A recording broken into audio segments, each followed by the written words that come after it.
দুদিন রাস্তা ঘুরতে আপনাকে মাত্র 2 দিন সময়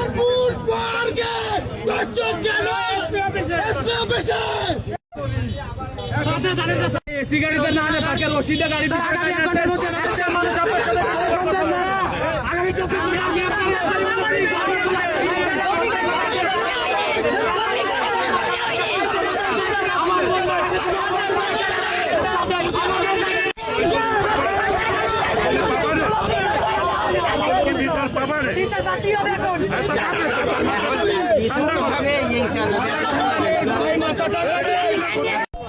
আমি স্যার কিছু করতে পারি না, আমি স্যার কিছু হই নাই এখানেই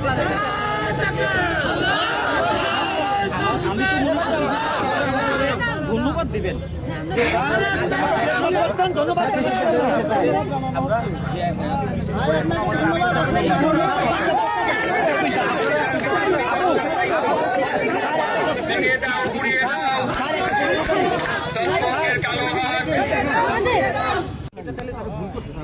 সরকারকে পুলিশ হেল্প করতেছে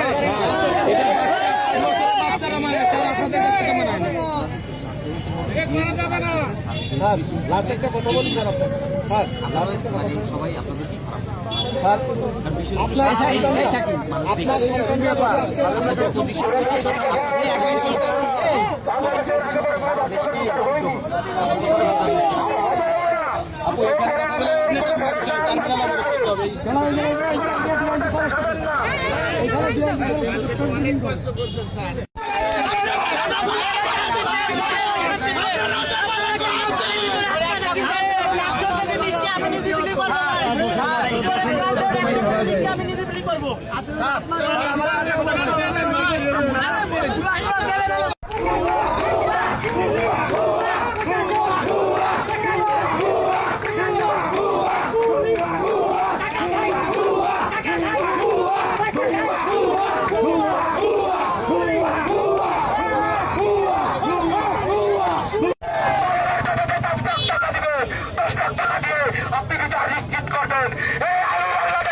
ভূমিকা ছিল নড়াইলের সবাই জানে।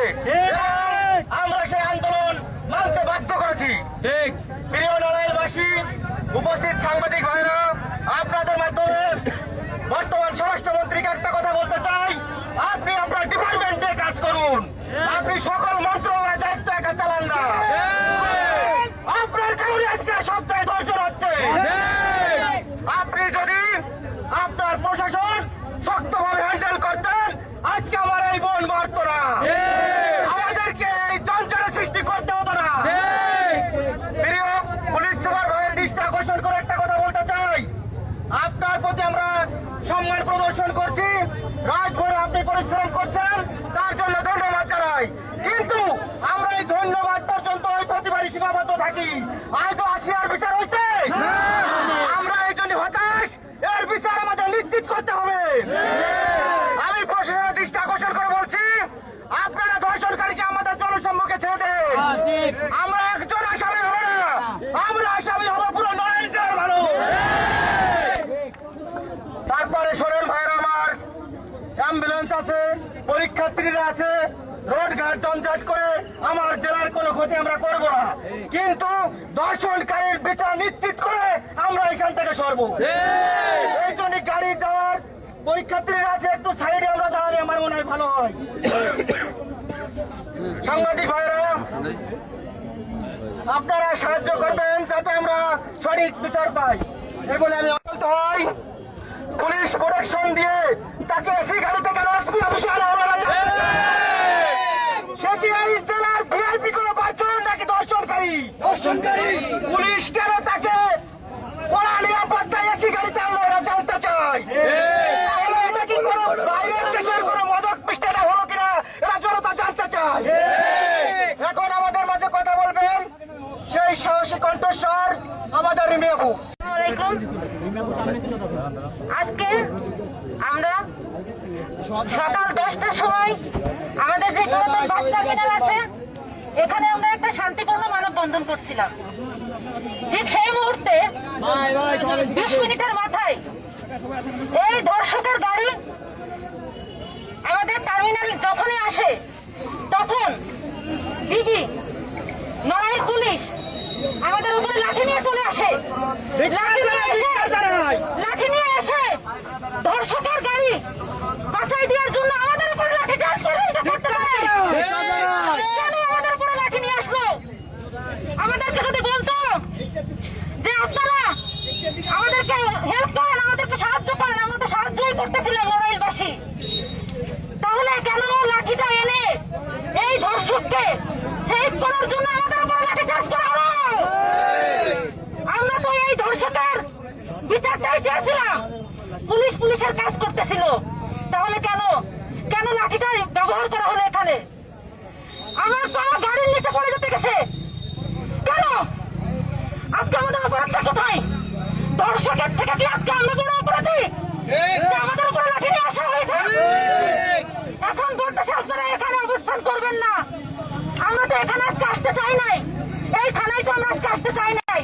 আমাদের উপরে কেন গাড়িটা লাঠি কেন ব্যবহার করা হলো? এখন যেহেতু লাঠি ব্যবহার করা হয়েছে আমাদের উপরে, সেই জায়গা থেকে আজকে যদি পুলিশ এসে আমাদেরকে বলে যে এটা আমাদের ভুল হয়েছে, যদি ক্ষমা প্রার্থী হয় তাহলে এখান থেকে আজকে আমরা সরে যাবো।